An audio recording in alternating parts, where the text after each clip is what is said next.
When you first bring your baby home from the hospital, the umbilical cord cannot be submerged underwater, so you'll be starting out with sponge baths. First, we're going to get everything ready for baby before we start. You want to get a warm towel, maybe fresh from the dryer, and set it down on a soft, smooth surface. You want a bowl of warm water. It might be slightly warmer than what you would put in the baby's tub, between 100 and 105. That's because when you wring out the washcloth, it's going to lose some of the warmth. So you want to make sure it's still warm when it reaches the baby.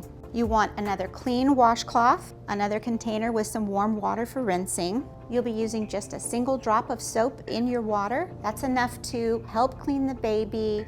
The baby will smell fresh, but it's not so much that you need to actually rinse the baby.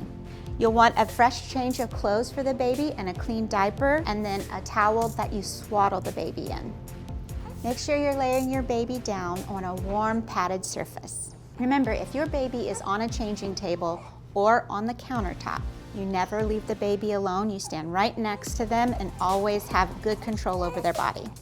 Now we're ready to move on to the water in the basin that has just a touch of soap in it. I'm going to make sure that you get in between all the folds of skin, every little crevice, paying special attention to the hands because they actually get very dirty between the fingers. Same for the toes.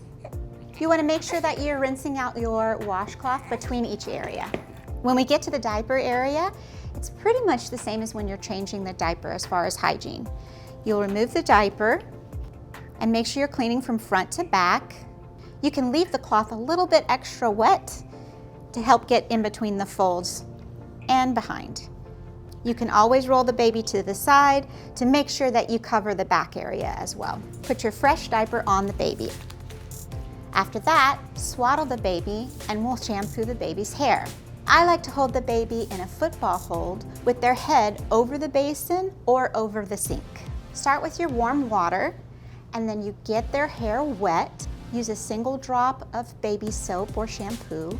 You gently massage that in their scalp. You don't ever want to use your fingernails or scrub hard. You just want to do enough massage with your fingertips to exfoliate the skin on their scalp. When you're done, you can rinse their hair with the clean water you have sitting nearby.